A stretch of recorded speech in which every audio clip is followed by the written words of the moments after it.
Afternoon.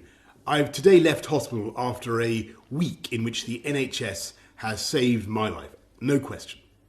It's hard to find words to express my debt, but before I come to that, I want to thank everyone in the entire UK for the effort and the sacrifice you have made and are making.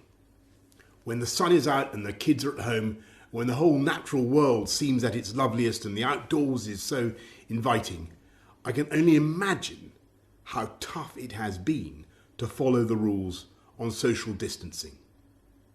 I thank you because so many millions and millions of people across this country have been doing the right thing. Millions going through the hardship of self-isolation, faithfully, patiently, and with thought and care for others as well as for themselves. I want you to know that this Easter Sunday, I do believe that your efforts are worth it and are daily proving their worth. Because although we mourn every day those who are taken from us in such numbers, and though the struggle is by no means over, we are now making progress in this incredible national battle against coronavirus.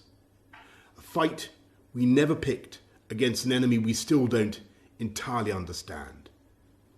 We're making progress in this national battle because the British public formed a human shield around this country's greatest national asset, our National Health Service.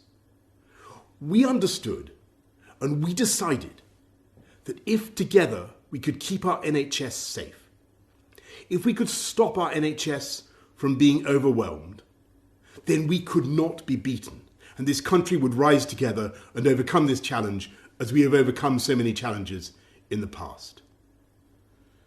In the last 7 days, I have, of course, seen the pressure that the NHS is under.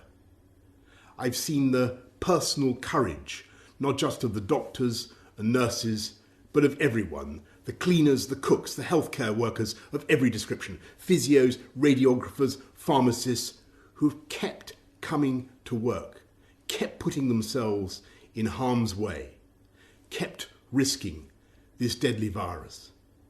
It is thanks to that courage, that devotion, that duty, and that love that our NHS has been unbeatable.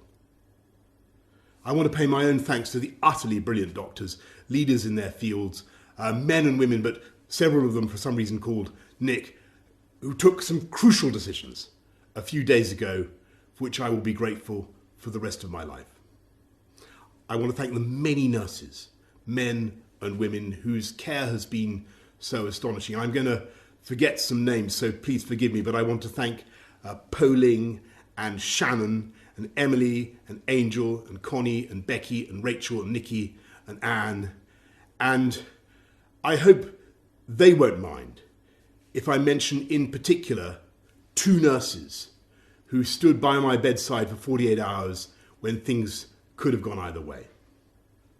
They're Jenny from New Zealand, in Invercargill on the South Island to be exact, and Luis from Portugal near Porto. And the reason in the end my body did start to get enough oxygen was because for every second of the night, they were watching and they were thinking and they were caring and making the interventions I needed.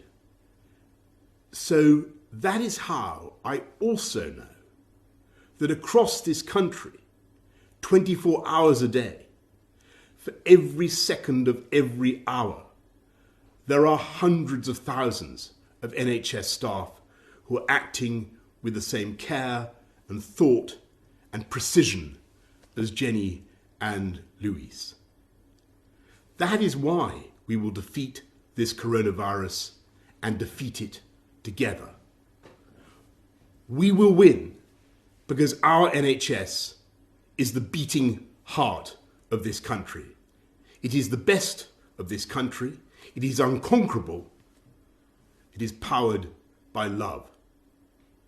So, thank you from me, from all of us, to the NHS. And let's remember to follow the rules on social distancing, stay at home, protect our NHS, and save lives. Thank you, and happy Easter.